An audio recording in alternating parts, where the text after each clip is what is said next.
All good, folks?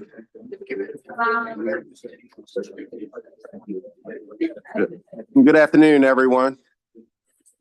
We'll get this meeting started for Health and Human Services. And today we will have three briefings, one by Department of Disabilities, the second by Secretary of State, the third by the Executive Department, the boards, commissions, and offices. And before we jump into the first one, Department of Disabilities, I'm happy to announce that we're joined by a special guest. My shadow for the day, she looks like she's hiding, but my daughter got off of school. So Kennedy McCrae, if you can stand up so everybody can see. So proud dad, she's over there at Baltimore Polytechnic, the Baltimore Polytechnic Institute, ingenuity student, tennis player, and she's off for the day. So thank you for joining us today, Kennedy. And if we can, we'll hear the briefing from Ms. Natalie Andrade for Department of Disabilities. Thank you, Mr. Chair. My name is Natalie Andrade, and I'm here with the Department of Legislative Services to present the fiscal 25 allowance for the Maryland Department of Disabilities. On the first page of this analysis, you can see that the fiscal 25 budget for the Department of Disabilities decreases by $1.1 million or 8% to $12.5 million. On page 3, Exhibit 1 shows the breakdown of the fiscal 25 allowance. As you can see, 40% of the budget goes to regular personnel, 22% of the budget goes to the Telecommunication Access of Maryland program, and 5% goes to the Developmental Disabilities Council, which is a federally funded program. Exhibit 2 on pages 4 and 5 shows the line item changes to the budget. I'm just going to point out some of the biggest changes. Under personal changes, we have an increase of $189,000 that reflects the addition of 2 new positions to support the Maryland Technology Assistance Program and the TAMP program. Under the TAMP program, we have a decrease of $1.7 million that reflects the reduced spending on caption and related telecommunication services to align with the expected decrease in traffic levels. Also, we have a decrease of $350,000 that reflects the conclusion of some contracts for the acquisition of assistive technology. And finally, we have an increase of $703,000 that reflects an increase in advertising and publication to encourage utilization of the Deafblind Communication Facilitator program. Now I'm going to turn to page 7 to the key observations section. And it begins with a discussion of the Universal Service Trust Fund balance, the USTF, which generates revenue from telecommunication surcharge across the state. It supports the TAMP program as well as the Senior Call Check program that is administered by the Maryland Department of Aging. Here we also have the list of all the programs that are supported by the USTF. On page 8, Exhibit 3 shows the estimated service utilization of TAMP programs from fiscal 23 through fiscal 27. As you can see here, the Maryland Department of Disabilities estimated a decrease of 43% in relay services usage. This decline is mainly driven by the decrease in utilization of teletypewriters and also the decrease in usage of caption telephone devices. The Maryland Department of Disabilities attributes this decline in demand for relay services to a decrease in popularity of all the relay services forms, coupled with the increasing adoption of more functionally equivalent relay services. Furthermore, Maryland Department of Disabilities report that a next step will be to identify a transition path for teletypewriters users toward more modern real-time relay services. On page 9, Exhibit 4 shows the estimated balance and revenues for the USTF from fiscal 23 to fiscal 27. The bars shows the revenue for all these fiscal years, And the beginning balance, the line shows the beginning balance. As you can see, at the close of fiscal 23, the beginning balance was $10.9 million. In the fiscal 25 allowance, the USTF expenditures for the TAM program decreased by $1.4 million compared to the fiscal 24 working appropriation. And this is consistent with the anticipated decline in utilization.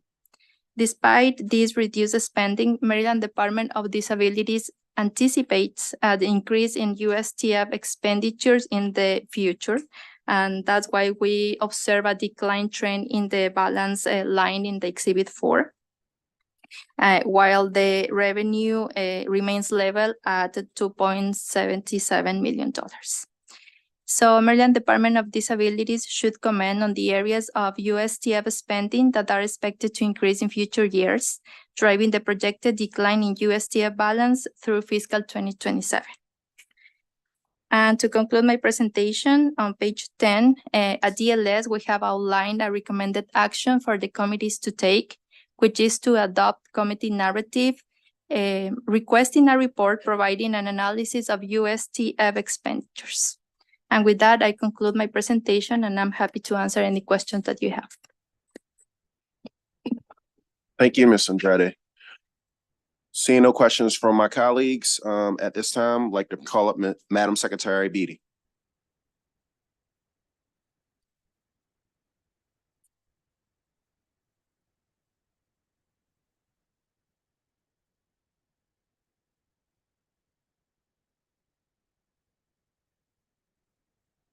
Good morning, and thank you, Chair McCray and members of the subcommittee. I'm Carol Beatty. I am the Secretary of the Maryland Department of Disabilities, and with me today is our Assistant Secretary of Administration, John Brennan, to my right, and David Bahar, who is the Executive Director of Telecommunications Access of Maryland. We refer to that as TAM. They're here to assist with any specific questions that the committee has. In the audience, we also have Deputy Secretary Lisa Belcastro and Kim McKay, who is our Assistant Secretary of Programs. I would first like to thank our DLS budget analyst, Natalie Andrade, for her thorough analysis. It's really been a pleasure to work with you. You have our written testimony. With your permission, I'll discuss the issue raised by the analyst. We were asked to comment on the declining balance in the Universal Trust Fund, which is the USTF that we refer to as, and the anticipated expenses contributing to that decline. In our opinion, the primary driver for the projected decline is the fee reduction that occurred in 2016. The Public Service Commission reduced the universal service fee from 11 cents to 5 cents. And this brought annual revenues down from approximately $5.3 million to approximately $2.7 million. There have been changes in how TAM dollars are spent. Most notably, the Maryland Relay Services have been reduced, but there also have been increased costs associated with the Senior Call Check program, which is administered by the Department of Aging, and also salary increases and associated fringe costs. Combined, these have hastened the rate at which the USTF surplus has declined or decreased. However, the main reason for the projected shortfall in FY27 is the reduction in fees that occurred back in 2016. We are, of course, monitoring the USTF fund carefully, and MDOD and TAM will make the Public Service Commission aware of any anticipated shortfalls well in advance. At that time, potentially necessary fee increases could be discussed. In closing, we concur with the operating budget recommended action to provide a report regarding the USTF expenditures, and we will coordinate with the Department of Aging, who operates the Senior Call Check program, on that report. Thank you, and we are happy to take any questions you may have. Senator Jennings. And you might have said it, why did the PSC reduce that by what, 6 cents from 11 to 5? Was there a reason? So just to put this into context, at the point that occurred, the Department of Disabilities was not the managing department for TAM. It was actually with Do It, but we do have a rationale for that. So John, do you want to explain that? Sure. Thank you for the question. So there was an audit performed in 2015 when the program was over at the Department of Information and Technology. And what they determined was that the fee that was being charged was more than what was necessary to support program costs, which is why there was such a larger surplus at that time. I think it was close to $12 million. So at the time, the department and the administration made a recommendation, that's the way the process works, to the PSC to reduce the rate, and it was reduced from 11 cents to 5 cents. And so that's what it's been since that time. And costs have remained fairly level. I mean, they increase at times, of course, especially related to personnel and fringe benefits. That was the rationale behind it. And I don't know if the executive director has anything to add to that, but that's what happened. I was just curious. Sure.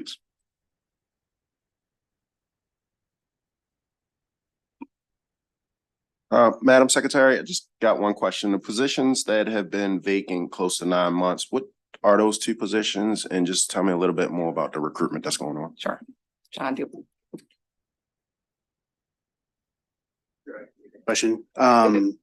So we currently have two positions vacant with the agency.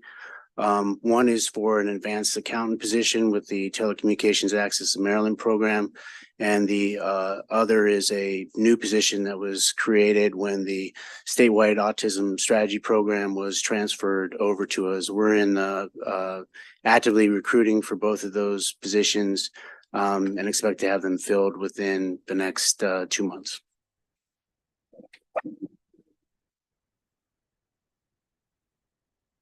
Thank you. Seeing no further questions from my colleagues, we do have one public testimony, Madam Secretary, so just wanted to make sure that we take that.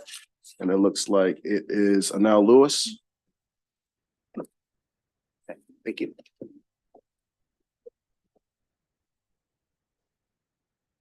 Oh, don't leave on my camera. I know you can take this and share that if you want, and the microphone's on the other. Let's check. Yep. Thank you.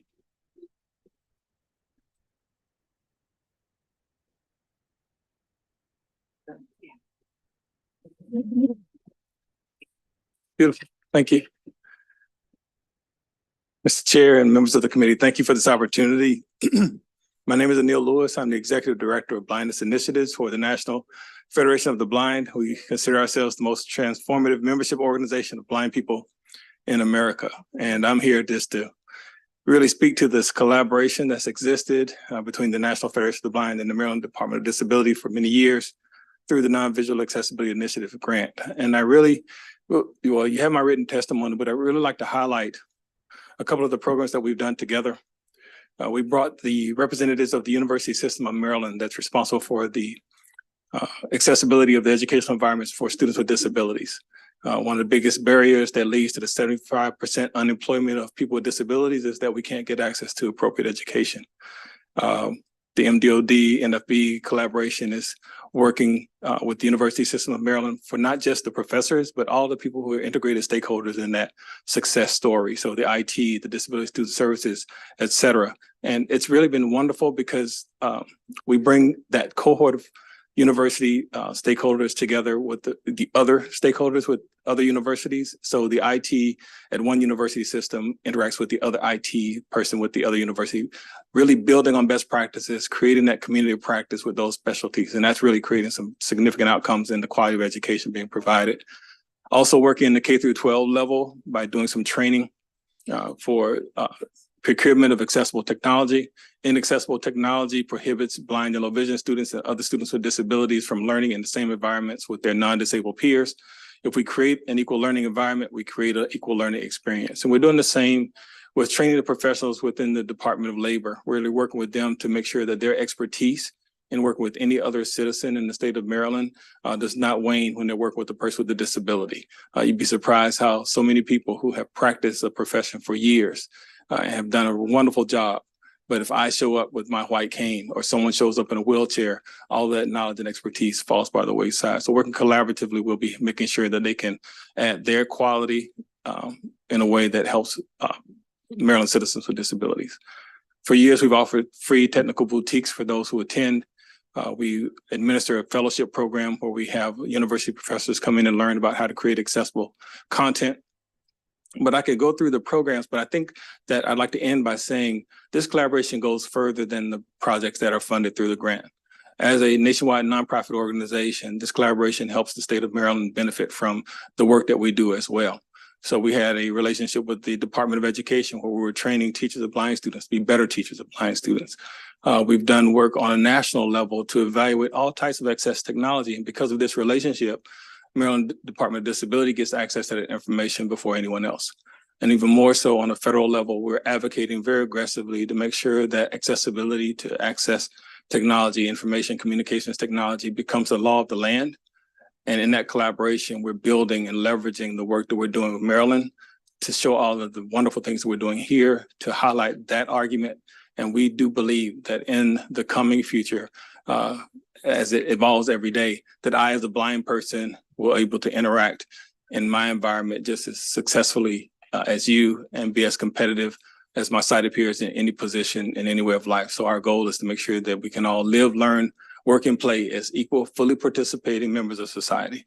Thank you very much for your time and attention. Be happy to answer any questions. Seeing no questions, just want to say thank you, Mr. Lewis, for you just in your leadership of the organization. My pleasure. And thank you for your leadership of having your daughter come and experience this whole, it's wonderful. Yes, sir. Madam Secretary, I can't say it enough. I've seen you across the state during the interim and just, being able to see directly the population that you're impacting. I just say thank you for your leadership and you and your team from that standpoint. And Ms. Andrade, just thank you.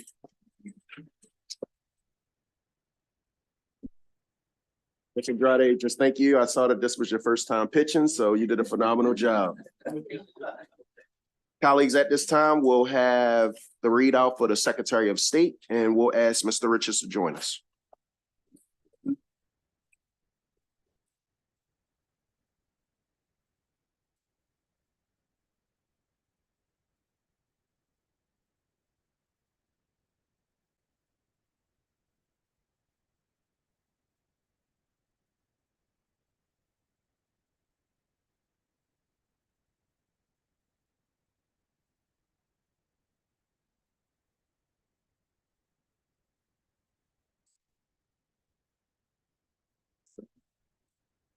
Good morning. Thank you, Mr. Chairman, and the citizens of the great state of Maryland for allowing me to speak before you today. My name is Micah Richards, and I am presenting the Secretary of State Budget Analysis. Starting on page 1, the Secretary of State's office is responsible for attesting the governor's signature on public documents, publishing administrative regulations in the Maryland Register, and engaging with international stakeholders in the diplomatic community. The fiscal 2025 operating budget decreases by around $687,000 to a total of $5.3 million. Moving to page 2. I will discuss the fiscal 2024 legislative priorities later in the presentation. As shown in Exhibit 1 on page 3, the fiscal 2025 allowance of the budget covers around 76% personnel costs. Contractual services to assist personnel covers 16% of the budget. Now moving to Exhibit 2 on page 4, the governor's proposed budget from fiscal 24 to 25 has a total decrease of 11.5%. The temporary staffing contract for the Charities and Legal Services Division is the largest positive change of around $276,000. Maryland Sister States Incorporated grant has the largest decrease in the budget of $982,000. As seen on page 2, the fiscal 24 legislative priorities, the legislature instructed the Secretary of State in fiscal 24 to distribute the $982,000 grant to the Maryland Sister States, which is managed by the Secretary of State office.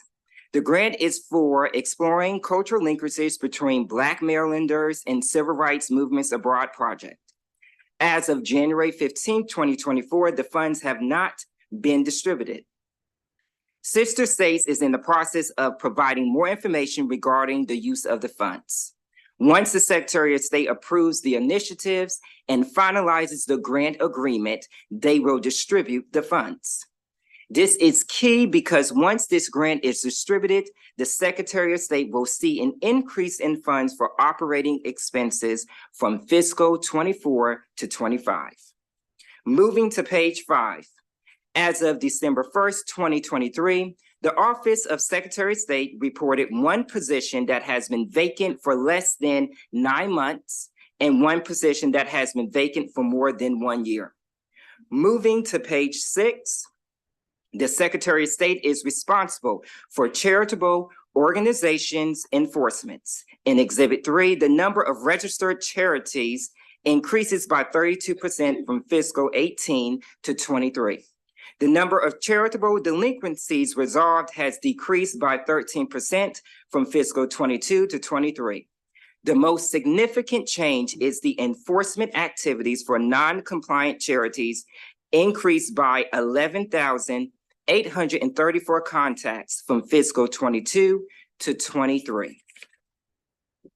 DLS requests for the Secretary of State to comment on the reasons for the major increase in enforcement activities and whether this level of enforcement activities is expected to continue in the future. Moving to page 7, the Secretary of State is responsible for regulating and renewing notary public commissions. In Exhibit 4, the process notary public commissions decreased by 21.3% from fiscal 22 to 23. The Secretary of State is responsible for operating the Maryland Safe at Home Address Confidentiality Program to help domestic abuse survivors. On page 8, Exhibit 5 shows fiscal 22 to 23. The number of participants statewide increased by 131. The number of participants re-enrolling increased by 100. And the applicant assistant registered increased by 171. The Secretary of State's office implements the electronic filing system called ELF that all the state agencies use to submit regulations to the Division of State documents. The Secretary of State needed to update to a new ELF and wanted to streamline the system to make publishing regulations to the Maryland Register easier.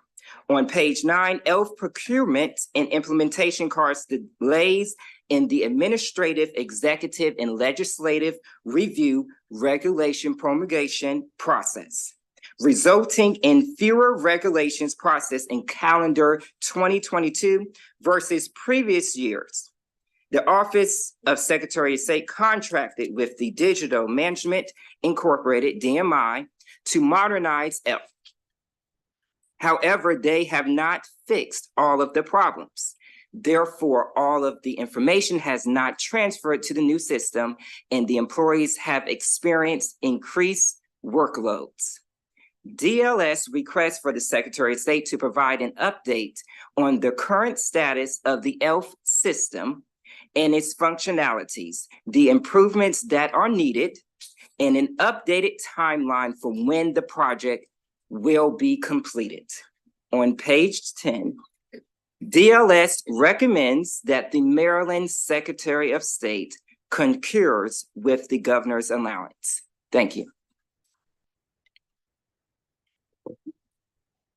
Thank you, Mr. Richards. Seeing no questions at this time, I'd like to call up the Secretary of State's office.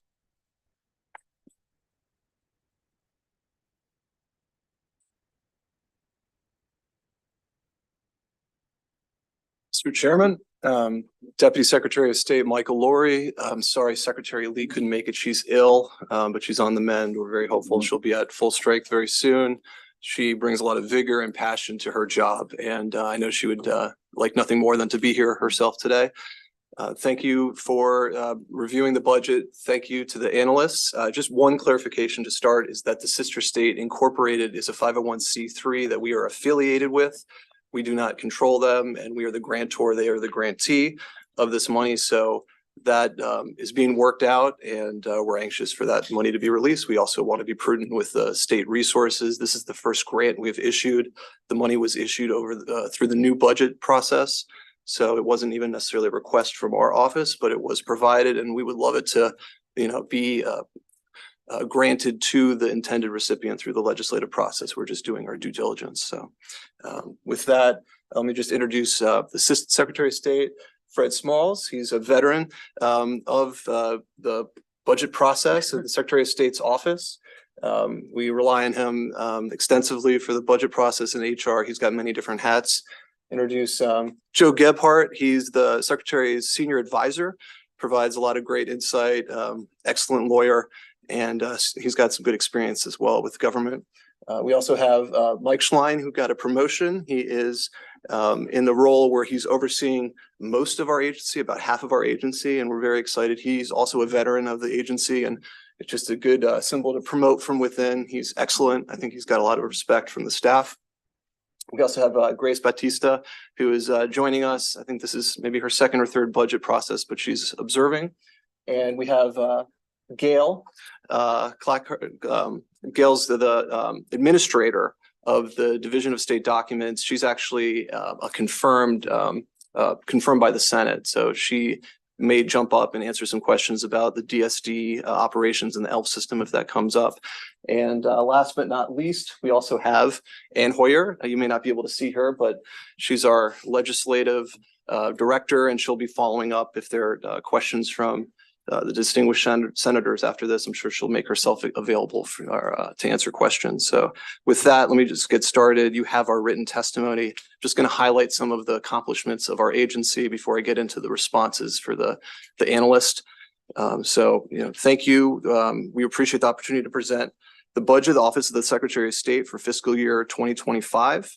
Our mission is to provide the citizens of Maryland with information, service, and assistance relating to the constitutional, statutory, and regulatory functions assigned to the agency.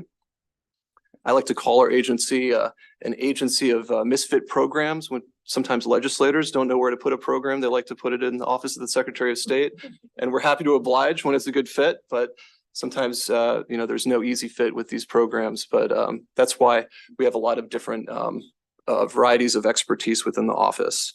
So with the comments of Mr. Richards, we'll highlight that at the end, but let me just start by saying the Division of State Documents is, a creature from when things were provided much more in print. Now things are obviously available online, but they do provide things in print as well. It's actually required under law in some interpretations of the Attorney General's office. We're under modernization efforts. They're ongoing for the ELF system. We'll get into that more later. They review, approve, and publish administrative regulations through the Code of Maryland Regulations, COMAR. We work in tandem with the AELR committee, of course, through their requirements to review the regulations, and the main function is to process and to publish those regulations. We have versions of the Maryland Registrar and COMAR online for free, which actually cuts into our bottom line a little bit because there's more access for the public, which is obviously a great thing, but that obviously creates less demand to buy our products. So just to highlight the change of paradigms as well. So charities and legal services, I think there's a lot of great news to report there. The notaries public, 14,000, 85 new and renewing applications for notary publics. That's gone down maybe a little bit because there were a lot of new notaries when we started doing the remote notarization during COVID. So the process is renewed every few years. So I do think those numbers will go back up. There's also a new regulation for notaries in place to allow them to charge slightly more. The new notary database modernization is live, but we're working on some bugs with that. Not as many as the ELF system, but we do want to fix those bugs, and we're actively engaging for those remedies. The charity division is, it registers and regulates charities and professional fundraisers under the Maryland Solicitations Act. We're really pressing hard with that, and some of the automation, we'll touch more on that later, but to answer the analyst questions, there's been automation built into the process that alerts the registrants of any delinquencies. So that's why the numbers have grown dramatically. I think that's good to alert them early that there is a problem so that the active charities can follow the state law and they can be notified of these problems before those fees accumulate.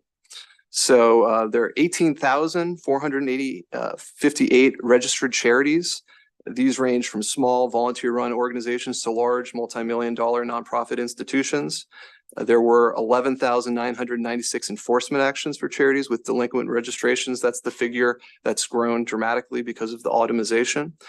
The new charity database for online registration has been completed and is operating.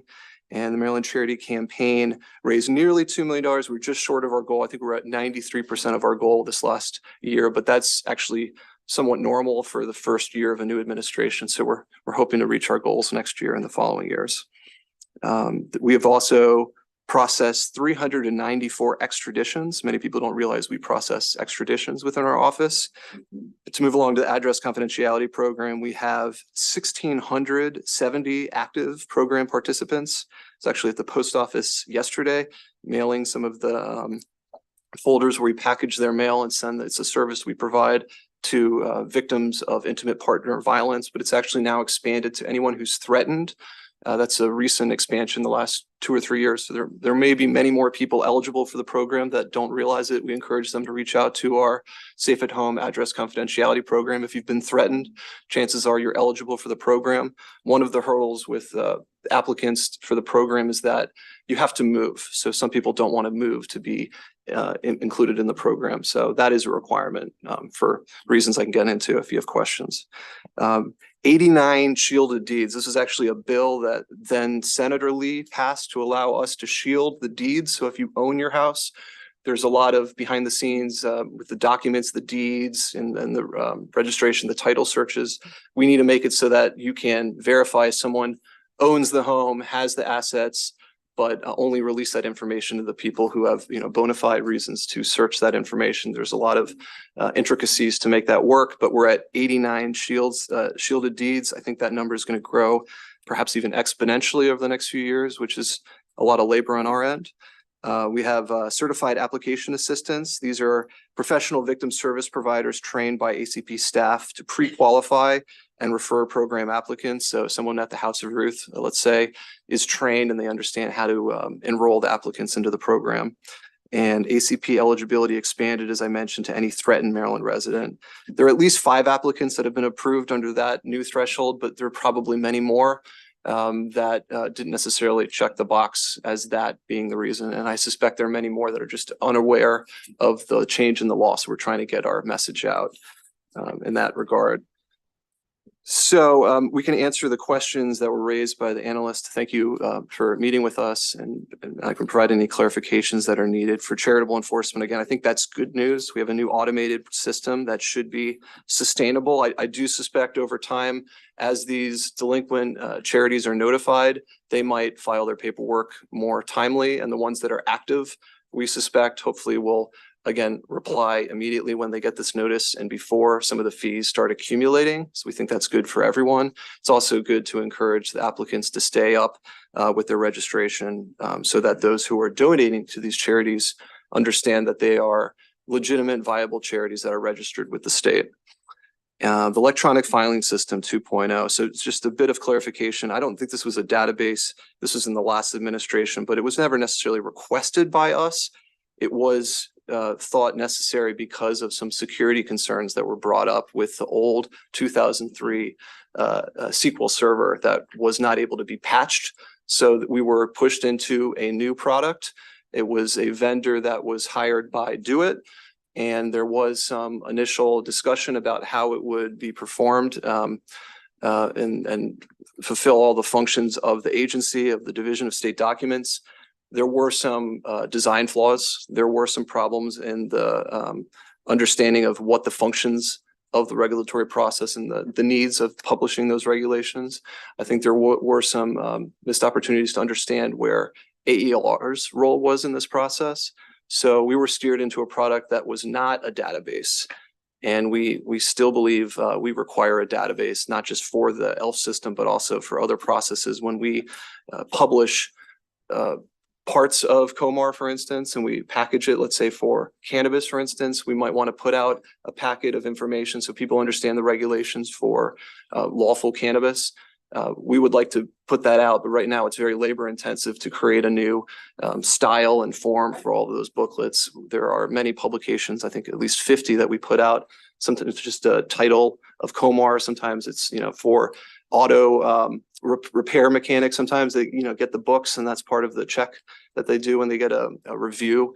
So there are a lot of publications that people want in physical print. We are also moving to exploring options for electronic publications that would be available and perhaps have larger margins, but we are held to this old paradigm where we have a special fund that's reliant on us to sell products. So I just want to make that clear. As we provide more products for free online, that cuts into the old paradigm a little bit. So that's something we're looking to address in coming years. There's nothing in our budget now that gets rid of the special DSD special fund, but we are looking into that. And the secretary does confer, does agree with the budget. She has certain recommendations. Obviously, we were in touch with DBM and others, but I think she's very thrilled and excited to move forward. We actually got some deficiency requests as well that I think were mostly related to the International Affairs Division was brought back on board. It was in Commerce for a short period of time, but it's back within the portfolio of the Office of the Secretary of State. And the Secretary of State is the chair of the governor's subcabinet on international affairs. And the program, it only has 2 pins right now. But of course, when we're hosting delegations and the secretary wants to travel abroad once in a while, we needed a travel budget. So that's part of what was in the deficiency. And we're hoping going forward in our 25 budget, we have ample funds for travel and the delegation visits.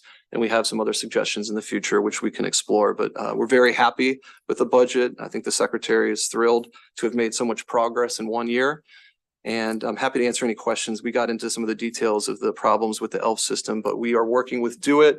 We're very optimistic we can turn the page and move towards hopefully either a new product, perhaps patch some of the existing problems, but we do believe strongly that we need a database for the system. And we used to have a database. I believe we will have a database. So the sooner we can move towards that, the better. Thank you, Mr. Deputy Secretary. Are there any questions from my colleagues? I had just a couple. One of them was the 2 positions that were vacant, one for close to 9 months and one for close to a year. Could you just tell me what those positions are and how the recruitment is going?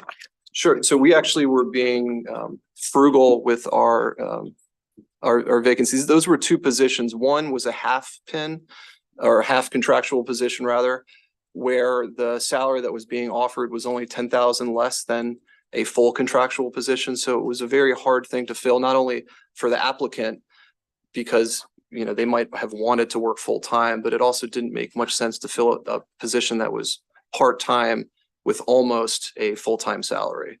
So it was an awkward position that we inherited. So the position was not filled. We are losing that half pin. If you look at our contractual positions going forward, we no longer have the 0.5 contractual position. So we're moving towards, the full-time positions, which is a better use of state funds. The other position was actually the former assistant secretary who retired in July. And her position was actually supposed to be funded 100% with the special fund for charitable enforcement. We are converting that into a pin for an investigator so that it could be appropriately used for that special fund at 100% of the uses of charitable enforcement and investigator clearly would fall within that. So we're starting recruitment right now for that position, and I'm optimistic we can find a good candidate for that.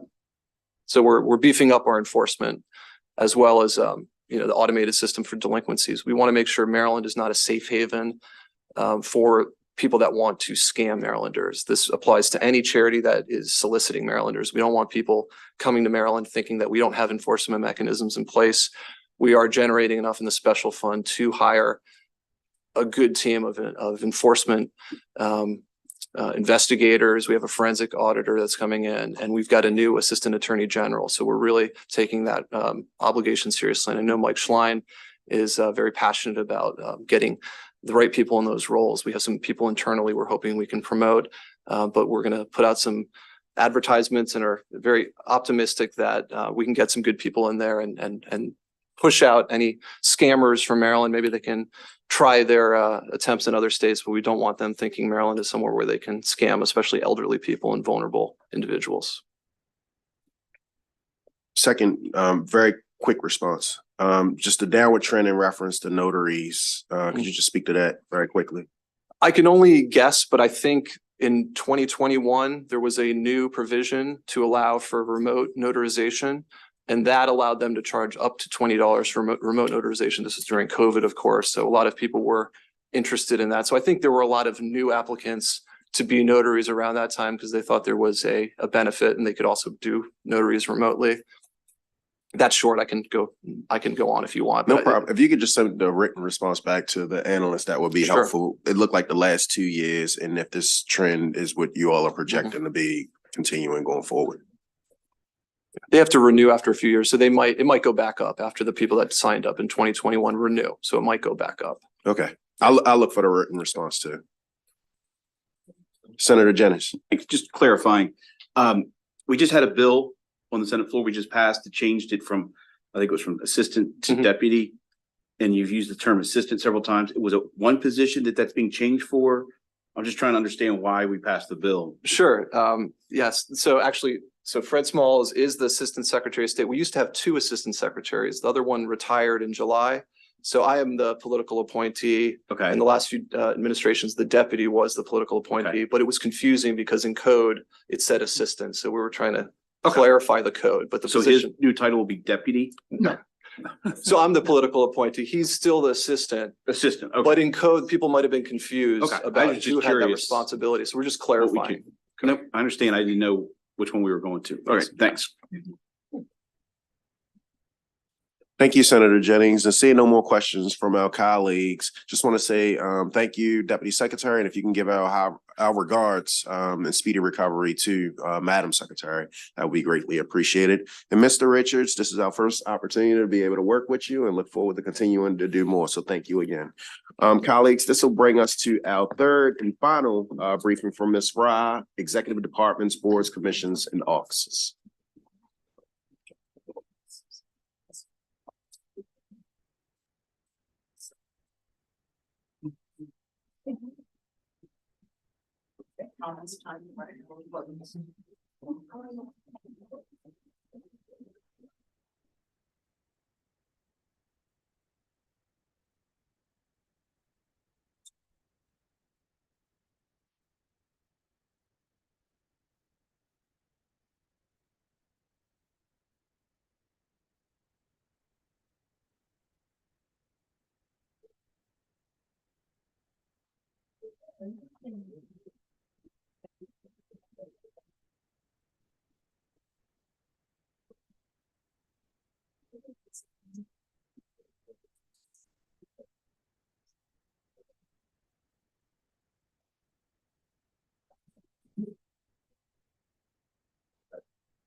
All right, thank you. Thank you, Mr. Chair and the members of the committee. My name is Yashodhara Rai, and I'll be presenting the analysis for the Boards, Commissions, and Offices unit of the Executive Department. The Boards, Commissions, and Offices contains various entities, and there have been a lot of changes.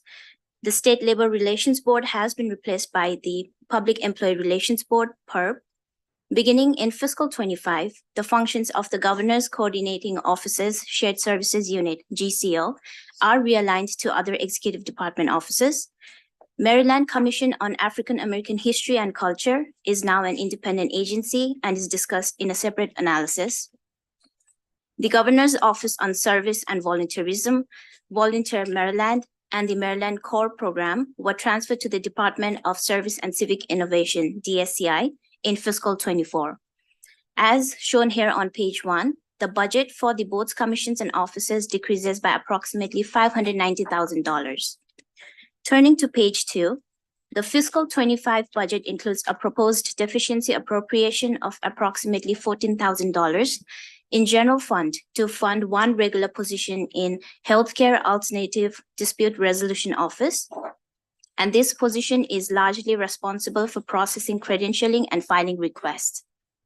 Turning to Exhibit 1 on page 3, the fiscal 25 allowance includes a total of $11.9 million across 9 programs budgeted in the boards, commissions, and offices. The Governor's Office of Small, Minority, and Women Business Affairs, GOSPA, accounts for approximately $2.2 million. The Governor's Office of Community Initiatives, GOCI, accounts for approximately $2 million of the fiscal 25 allowance. Turning to Exhibit 2 on pages 4 and 5, the fiscal 25 allowance decreases by approximately $590,000 compared to the fiscal 24 working appropriation. Of this decrease, approximately $969,000 is attributed to the disbanding of the GCO Shared Services Unit.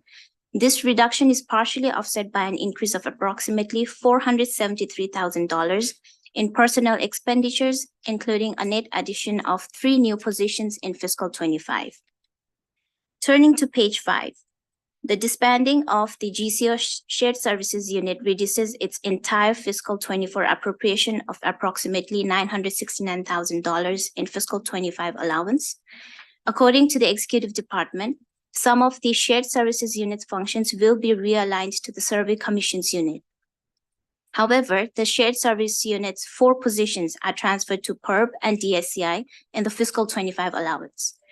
We request the agency to comment on the reasons for disbanding the Shared Services Unit and the timeline for implementing this change. We also request the agency to clarify which shared service units will be realigned under survey commissions and discuss the overall operational impact of this office restructuring on the other boards, commissions, and offices. Turning to page 6, the fiscal 25 allowance reflects a net increase of 3 positions across the units in the boards, commissions, and offices. PERB receives 5 new positions in addition to 2 positions transferred from the Shared Services Unit. The remaining 2 positions in the Shared Services Unit are transferred to DSCI, which partially offsets the increase in new PERB positions. The budgeted turnover rate in the fiscal 25 allowance is 8.07% and aligns with the 10.94% vacancy rate reported as of December 31st. Of the 7 vacancies reported, 1 position has been vacant for more than a year, and 6 positions have been vacant for less than 9 months. Turning to Exhibit 3 on page 7 and our first key observation, the minority business enterprise MBE participation has improved in recent years, but it is still well below the goal of 29%. Turning to Exhibit 4 on page 8, GOSPA's outreach events for small businesses, reflected in blue bars, have gradually increased to 39 hosted events in fiscal 23. Its events for the procurement community have decreased to 8 events in fiscal 23. The agency liaison survey reports that there were 4 vacant MBE liaison positions and 5 vacant small business reserve liaison positions in fiscal 23. Exhibit 5 on page 9 shows that 71% of MBE liaisons spent an average of 10 hours or less, whereas 17% spent 40 hours or more to administer the MBA program each week. GOSPA has made various improvements, such as moving to an electronic data collection method, increasing video trainings, among many others. On January 16th of this year, the governor announced that Nichelle Johnson will be appointed as Maryland's first MBA ombudsman under GOSPA and will be responsible for developing policies and new training programs, overseeing data collection, and resolving issues. We request the agency to discuss other methods that could be utilized to further increase MBA and SBR participation and describe how it supports agencies in hiring these liaisons. The Department of Legislative Services also recommends adopting committee narrative requesting that GOSPA continue to collect and report the findings of the MBA participation and liaison attainment surveys to monitor the state's progress toward achieving its MBA and SBR goals, also including tracking the time required to fill vacant MBA and SBR program liaison positions. Moving on to our second key observation on page 10, PERB replaces the State Labor Relations Board. In fiscal 25, PERB receives 4 new positions and approximately $1.3 million compared to fiscal 24. We request the agency to provide an update on the implementation of the new board including consolidating previous labor relations boards, hiring new positions, and setting up the board membership requirements. We also request the agency to comment on how the new structure will impact the agency's operations and budget needs in the future. Page 11 is the DLS's recommended action to adopt the committee narrative. This concludes my presentation, and I am happy to answer any questions.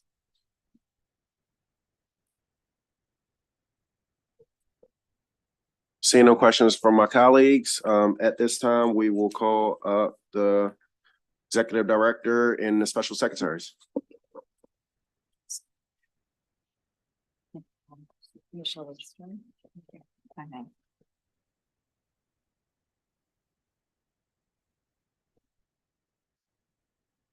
Thank you. Good afternoon, Chair McCray, members of the subcommittees. The following written testimony is provided on behalf of the boards, commissions, and offices. We thank you for the opportunity to appear before the subcommittees each year as you review the proposed budget.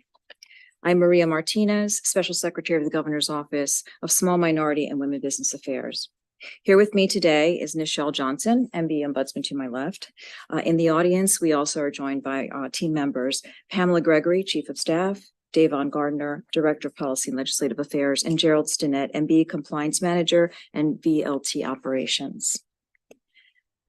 The boards and commissions and offices are comprised of various budgetary units. My colleagues in attendance today are, if you would stand when I call your name, Lawrence E. Walker, Sr., Executive Director of the Governor's Office of Community Initiatives, Jennifer Algier, Executive Director of the Maryland State Ethics Commission, Harry L. Chase, Executive Director of Healthcare Alternative Dispute Resolution Office. 31st year. Thank you. Michael Hayes, Chair of Public Employee Relations Board, and Sonia Cho, Chairwoman of the Maryland State Board of Contract Appeals. We would like to thank our assigned analyst, Ms. Yashahara Rai, for her hard work and acknowledgements of our efforts throughout the analysis. She has been a pleasure for our offices to work with, and we thank her so much for her guidance. I will start with the first comment on page 5, the Governor's Coordinating Offices Shared Services Unit disbanding. Written testimony has been provided, and we are happy to answer any questions you may have. Probably the best I've seen thus far. The Madam Special Secretary, just a couple questions. Can you speak to the one position that's been longer than a year or a year, close to a year? If I may, I'll ask my colleague Mona Vaidia to address this question, if I may.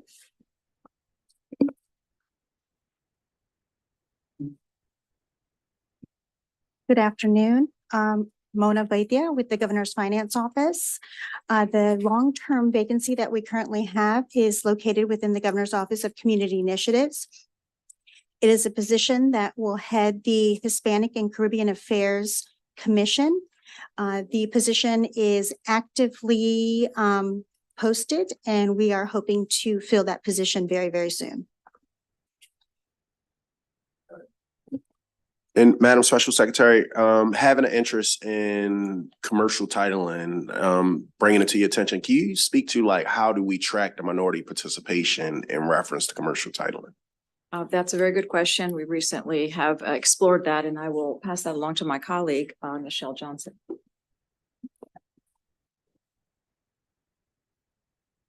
Good evening, or good afternoon, sorry. So that is not actually an item that is reported to our office. That is what we call scrubbed out of the data. So it's not a reportable item to us currently. Do you all have any interest in making it a reportable item? We have not explored that at this time, but we have started discussing that matter. So we don't have an answer to that quite yet, because we would need to determine the effects of that. And if I may add, we have done some initial research and talking to some of the agencies that do have that kind of interaction. So understanding the process and that we're literally, Senator, in the middle of that. That's why we want to understand part of the analytics. We're right now mapping, and I certainly can continue the rest. I'm so sorry because I have a lot of good stuff for you. And mapping what are the analytics that we are actually currently, the data points. We're looking to enhance that, and it's because of the feedback that we're receiving, and also your constituents. You know, they're affected, and they bring things to our attention. So the things that we're able to do, we're actually creating those structures now. So please know that that is a priority. I'd love to give you more of an explanation, but we're really literally learning. Davon Gardner has been spearheading those efforts as well with Nichelle. So please know that is a priority to us. I definitely appreciate that. I look forward to further conversation, further dialogue, being able to understand the timeline, and if you all deem whether this is warranted to be able to follow this information. I think that over past reports, not just this 1 year or in past years, we've never hit that target, that 29%, but figuring out how we can be inclusive of the entire third of folks that also represent that are living in the state of Maryland, I should say, is very, very important to me. I've seen Board of Public Works hearings, so I know that it's important to our Board of Public Works, and look forward to further conversations. Thank you. Absolutely. And thank you, because this is how we learn as well, because we don't understand everything until it's presented to us, and then we can follow and see how we can better open opportunities. So thank you. Yes, ma'am. Senator Zucker. Thank you very much, Mr. Chairman. For the boards, commission, and offices, do you all have a code of conduct or removal process for board members or commission members that are being inappropriate or have been deemed conduct that's not becoming of an office?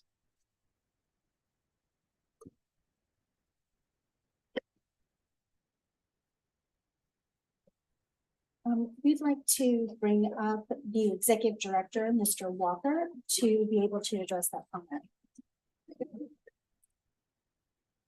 And just to be clear, this isn't a reflection of anyone at this panel. It's just there's been instances where certain board and commission members have been engaging in things that can be seen not appropriate, offensive, and I think we'd be interested just to get clarity on, do you all have a removal process for those board members or commissioners? So thank you for this opportunity. One of the things that I would say is we did an onboarding of all of our new commissioners on the December 9th. And we expressed to them, everyone gets a handbook, and in that handbook is a number of the kind of the procedures and expectations. We remind everybody that they serve at the pleasure of the governor, and we encourage everybody to be very careful about their private social media and recognize that they represent the state in their positions. In that handbook is the document. Is so there is a procedure in the handbook that everyone has received about the process of how we will deal with any inappropriate behavior or what is deemed as inappropriate behavior when it's presented to us. Mr. Chairman, so is there a removal process though for those that violate the conduct that's in the handbook? Yes. Okay, and what about if there's a term that is set for a commissioner or board member? Are they able to be removed and before their term is up, or is there a removal process for those that have yet to fill their term? I do not have that handbook with me, but I will get back to you with specifics on how we do that. Thank you. And Madam Special Secretary, if he can get back to the analyst, and then the analyst can make sure that we all get it, that would be helpful. From that standpoint, I just want to say thank you for. I'm not done. I'm not done. Okay, let's go. Oh my, are you? We had a rehearsal and everything. So I'm just, this is my first one. So thank you. Is it okay if I continue? Thank you. I apologize. We'd like to continue with the comments under key observations, if we may. On page 10, the minority business enterprise participation improves. GOSBA will actively promote the administration's goals with regard to higher socioeconomic program performance during interactions with the internal liaison community during quarterly training, monthly compliance bulletins, bi-monthly compliance calls, and 101 meetings. Increasing the vendor pool is one way to potentially increase goal setting during the individual contract by contract evaluation. GOSBA will work to increase the number of certified MBE and BSBE vendors through statewide outreach and training programs. GOSBA will actively empower liaisons to collaborate with senior procurement officers and agency heads to set robust MBE goals and apply the SBR designation to contracts as a member of the procurement review group. Hiring is an internal process within each agency. Although GOSBA has no official authority within the hiring process, we will offer members of our team to participate on interview panels to help the hiring agency select the best candidates. GOSBA will provide training to onboard new liaisons. GOSBA will continue to collect and report the findings of MBE participation, attainment, and liaison surveys, and will report the period of time that MBE and SBR liaison positions remain vacant during the calendar year. We're happy to answer any questions. Thank you, Madam Special Secretary. Seeing no questions from my colleagues, I just want to lean back in and say thank you for the work that you are doing. Thank you for the work that you and your team are doing to make sure that you move Maryland in the right direction, especially around so many important issues to all of us. And Ms. Rod, I just want to say you are 3 for 3. So everybody hit home runs, and we look forward to continuing to work with you. Colleagues, seeing that this is the last hearing, this ends the hearings or briefings for Health and Human Services. Thank you, and look forward to seeing you all Monday.